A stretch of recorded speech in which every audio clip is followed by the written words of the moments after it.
السلام علیکم ویورز، میں ہوں شاکر سولنگی۔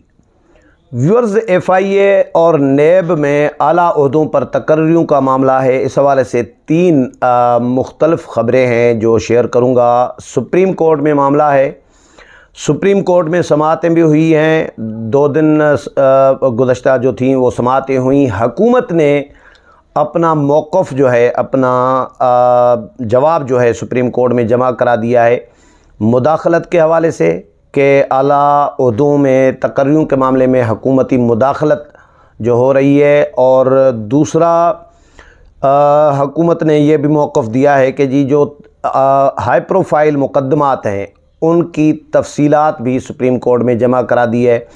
سپریم کورٹ میں سماعت جو ہوئی ہے اس میں سپریم کورٹ نے چیئرمین نیب کی تقرری کے لیے حکومت کو ہدایات کی ہے کہ حکومت جو ہے سوچ سمجھ کر چیئرمین نیب کی تقرری کرے، اور ہم امید کرتے ہیں کہ حکومت قابل، ایماندار، باصلاحیت، اچھی شہرت رکھنے والے شخص کو جو ہے چیئرمین نیب مقرر کرے گی، اور اس میں کوئی باہر کی کوئی مداخلت نہیں ہوگی۔ تو اس پر حکومت کے اندر کرائے بھی چل رہی ہے کہ سپریم کورٹ کا یہ کام نہیں ہے۔ لوگ سوالات اٹھا رہے ہیں کہ کیا حکومت وزیر اعظم میاں شہباز شریف اور سیاسی جماعتیں چلا رہی ہیں یا حکومت سپریم کورٹ چلا رہی ہے؟ یہ پتہ نہیں چل رہا ابھی، کیونکہ حکومت جو کام کر رہی ہے سپریم کورٹ حکومت کو روک رہی ہے کہ یہ بھی تقرریاں آپ نے یہ نہیں کرنی، یہ مداخلت ہے، یہ فوجداری جو مقدمات ہیں ان پہ اثر انداز ہو رہا ہے۔ پی ٹی آئی کا معاملہ ہے لانگ مارچ کا، تو اس پہ حکومت کو روکا جا رہا ہوتا ہے کہ پی ٹی آئی کے لوگوں کو گرفتار نہیں کرنا، ان کو لانگ مارچ آنے دینا۔ تو یہ بہرحال سپریم کورٹ کے حوالے سے ریزرویشن اور سوالات اور انگلیاں ضرور لوگ سوالات اٹھا رہے ہیں کہ کیا حکومت سپریم کورٹ تو نہیں چلا رہی۔ تو سپریم کورٹ میں جو سماعت ہوئی ہے اس کا میں حال حوال آپ کو شیئر کروں کہ سپریم کورٹ نے کہا ہے کہ حکومت چیئرمین نیب کی تعیناتی سوچ سمجھ کر کرے۔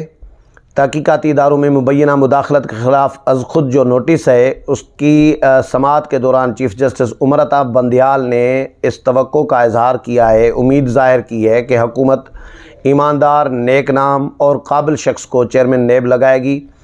چیف جسٹس نے اٹارنی جنرل کو بھی ہدایت کی کہ سسٹم کے باہر سے کوئی دباؤ قبول نہ کیا جائے۔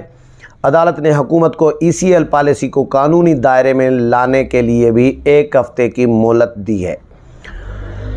از خود نوٹس کیس کی سماعت چیف جسٹس عمر عطا بندیال کی سربراہی میں 5 رکنی لارجر بینچ نے کی ہے، اور دوران سماعت چیف جسٹس نے استفسار کیا کہ چیف جسٹس کے استفسار پر اٹارنی جنرل اشتر اوصاف نے بتایا کہ چیئرمین نیب کی ہدایت پر ای سی ایل میں نام شامل کیے جاتے ہیں، جس پر چیف جسٹس آف پاکستان نے ریمارکس دیے کہ نیب ہر ملزم کا نام ای سی ایل میں نہیں ڈلواتا۔ نیب کے مطابق اربوں روپے کرپشن کے ملزمان کے نام ای سی ایل سے نکالے گئے۔ ایسے ملزمان کا نام بھی ای سی ایل سے نکالا گیا جس کا حکم سپریم کورٹ نے دیا تھا۔ دوران سماعت چیف جسٹس عمر عطا بندیال نے استفسار کیا کہ ای سی ایل میں شامل وزراء اس فہرست سے نام نکالنے کا فیصلہ کیسے کر سکتے ہیں؟ جن کے اپنے نام ای سی ایل میں شامل ہیں وہ ای سی ایل سے نام نکالنے کا وزراء جو ہیں کیسے فیصلہ کر سکتے ہیں؟ خواجہ سعد رفیق کا نام عدالت نے شامل کرایا تھا ای سی ایل میں۔ اٹارنی جنرل نے کہا کہ اگر وزیر اعظم کا نام ای سی ایل میں ہو تو کیا کابینہ فیصلہ ہی نہ کرے؟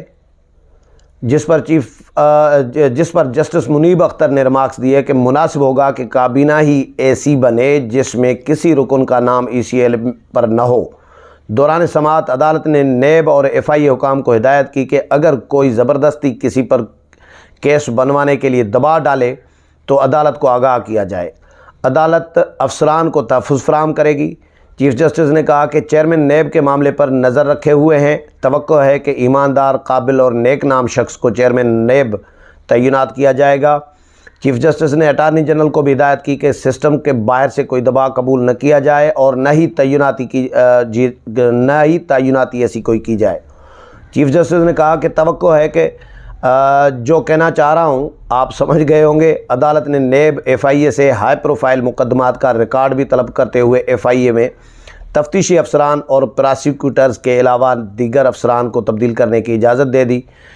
کیس کی سماعت جو ہے 14 جون تک ملتوی کی گئی ہے۔ اچھا، اب آتے ہیں ایف آئی اے کے جو ہائی پروفائل مقدمات ہیں اس کی ایف آئی اے نے تفصیلات بھی سپریم کورٹ میں جمع کرا دی ہے، جس میں ایف آئی اے نے کہا ہے کہ جی جہانگیر ترین کے خلاف شوگر ملز میں خرد برد کے کئی مقدمات زیر تفتیش ہیں۔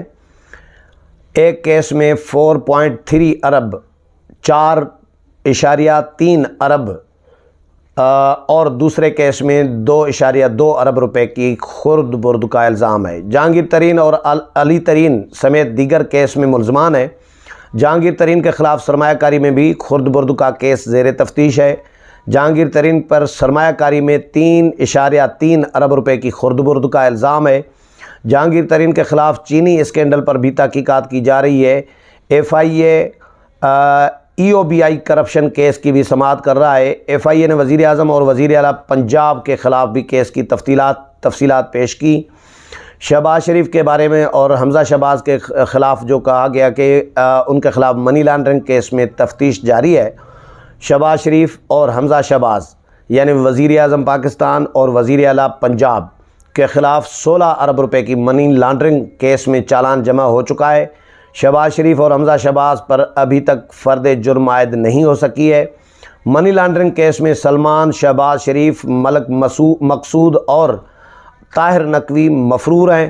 اعلیٰ حکومتی شخصیات کے خلاف ہائی پروفائل کیسز میں مداخلت سے متعلق جو از خود نوٹس کیس کا معاملہ ہے اس پر وفاقی حکومت نے بھی 54 صفحات پر مشتمل تحریری موقف سپریم کورٹ میں جمع کرا دیا ہے۔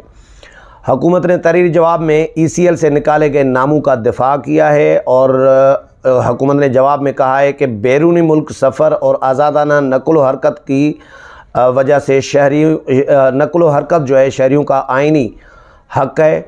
کسی فرد کے خلاف نیب میں تحقیقات یا کسی ایجنسی کی تحقیقات کے سارے نام ای سی ایل میں نہیں ڈالے جا سکے۔ وفاقی حکومت کسی شخص کا نام ای سی ایل میں ڈالنے سے پہلے نقل و حرکت کی آزادی اور اس پر لگائے گئے الزامات کا جائزہ لیتی ہے۔ حکومت نے تمام قانونی تقاضے پورے کر کے ای سی ایل رولز میں ترمیم کی ہے۔ وفاقی کابینہ نے ای سی ایل رولز ترمیم میں لکھا کہ ان کا اطلاق ماضی سے ہوگا۔ ای سی ایل رولز میں ترمیم وفاقی حکومت کی ثوابدید ہے۔ وفاقی کابینہ میں شامل افراد کے نام ای سی ایل سے نکالنے کی وجہ آزادانہ حکومتی امور کی انجام دہی ہے۔ وفاقی حکومت نے ای سی ایل سے نام نکالنے سے قبل نیب سے عدم مشاورت کے موقف پر بھی آگاہ کیا ہے سپریم کورٹ کو اور کہا ہے کہ کسی قانون میں نہیں لکھا کہ ای سی ایل سے نام نکالنے سے پہلے نیب سے مشاورت ضروری ہے، کہیں نہیں لکھا۔ یہ حکومت کی ثوابدید ہے، وفاقی حکومت، وزارت داخلہ کی ثوابدید ہے، کابینہ کی ثوابدید ہے حکومت کی، یہ نیب سے پوچھنا ضروری نہیں ہے۔ ایف آئی اے میں افسران کے تبادلے اور تقرریاں ماضی کی حکومت میں ہوئی تھیں۔ سابق ڈی جی ایف آئی اے بشیر میمن نے بھی یہ جواب دے چکے ہیں کہ سابق حکومت مقدمات بنانے کے لیے مداخلت کرتی تھی۔ عمران خان کی حکومت تقریباً وہ تمام بھرتیاں جو ماضی کی حکومت نے کی ہیں وہ اب بھی اپنی جگہ پر برقرار ہیں، ان کو نہیں چھیڑا گیا۔ حکومت نے کسی کو آگے پیچھے نہیں کیا۔ جو حکومت ماضی کی تعیناتیاں کر کے گئی ہے وہی اپنی جگہ پر چل رہی ہیں۔ فوجداری نظام انصاف کو کمزور کرنے سے متعلق لگائے گئے الزامات بے بنیاد ہیں۔ تحریر جواب میں ای سی ایل سے نکالے گئے سیاستدانوں اور کاروباری شخصیات کے نام بھی شامل تھے۔ ای سی ایل سے نکالے گئے ناموں کی فہرست میں شاہد خاقان عباسی، ملک ریاض حسین، احمد خان چیمہ، وزیر اعظم شہباز شریف کا نام بھی شامل ہے۔ ای سی ایل سے نکالے گئے ناموں میں حمزہ شہباز یعنی وزیر اعلیٰ پنجاب، احسن اقبال، شرجیل میمن، مفتاح اسماعیل اور آصف علی زرداری کے بھی نام شامل ہیں۔ فہرست میں 20 اپریل 2020 کو ای سی ایل میں ڈالے گئے ناموں کی تفصیلات بھی شامل ہے۔ محمد محسن علی فرد کا نام دہشت گردانہ سرگرمیوں میں ملوث ہونے پر آئی ایس آئی کی سفارش پر ڈالا گیا، یہ وفاقی حکومت کہہ رہی ہے۔ عارف محمود نامی شخص سندھ میں ملک دشمن ایجنسی کی ایما پر دہشت گردی میں ملوث ہونے پر آئی ایس آئی کی سفارش پر ڈالا گیا ہے ان کا نام۔ محمد فہد نامی شخص کا نام ای سی ایل میں آئی ایس آئی کی سفارش پر ڈالا گیا ہے۔ پی ٹی ایم کے احسان اللہ پشتین کا نام ECL سے ISI کی سفارش پر نکالا گیا ہے۔ سپریم کورٹ نے حکومت کو چیئرمین نیب کی تعیناتی سوچ سمجھ کر کرنے کا بھی بہرحال مشورہ دیا، یہ میں نے آپ کو شیئر کر دیا ہے۔ تو یہ 3 خبریں تھیں جو آپ کے ساتھ شیئر کی ہیں۔ امید ہے پروگرام پسند آیا ہوگا، اگلے پروگرام میں پھر ملاقات ہوگی، تب تک اجازت چاہتا ہوں، اللہ حافظ۔